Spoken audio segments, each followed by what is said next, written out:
I call the member for Penrith. Speaker, my question is to the Minister for Sport. Can the Minister please update the House on how the New South Wales Government is supporting Paddle Australia to host the International Canoe Federation Canoe Slalom World Championships here in New South Wales at the Penrith Whitewater Stadium? Minister, I think we're all keen to hear this answer. Minister. What a great question, Mr. Speaker, from a fantastic member.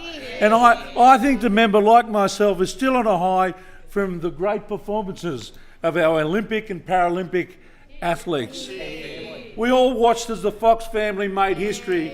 Jess became the first person to win both the K1 and the C1 gold medal. And then there was Naomi Fox, who won the inaugural kayak cross gold medal, Mr. Speaker. A fantastic achievement and a real family effort, Mr. Speaker, a real family effort.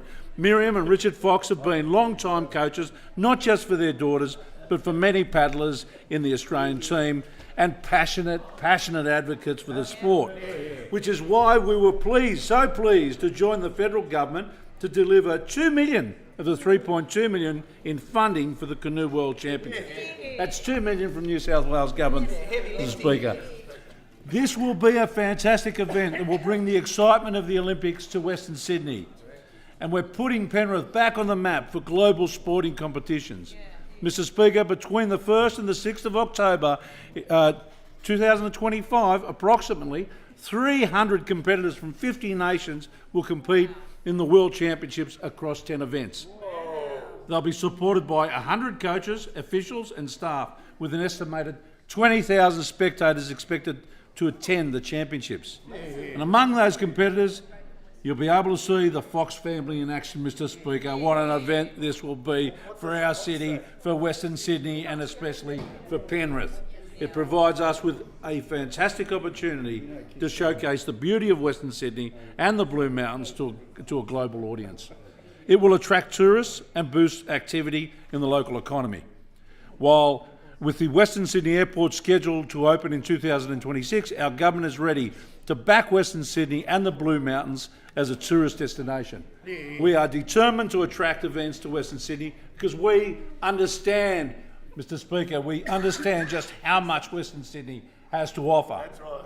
And utilising our venues to bring exciting content is exactly what we plan to do.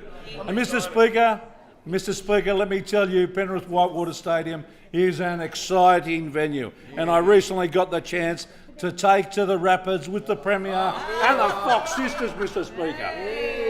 And Mr. Speaker, I think in many ways politics is a bit like Whitewater Rapids, Mr. Speaker. You have to ride the bumps, you have to fight your way through challenges, Mr. Speaker. And as the Premier,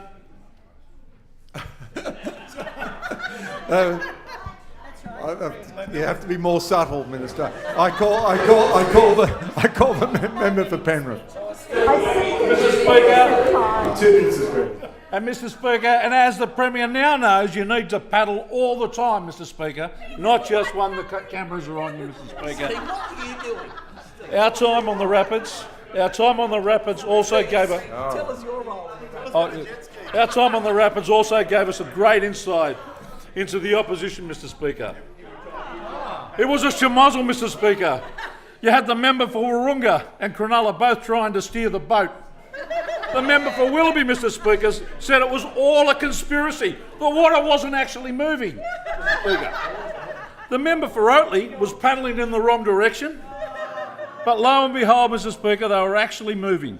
They weren't actually moving because Don Harwin, Mr. Speaker, was dragging them down. But Mr. Speaker, thankfully the show ended when the federal opposition leader put them out of their misery by blowing a hole in the raft, Mr. Speaker. Blowing a hole in the raft. I thank the Minister.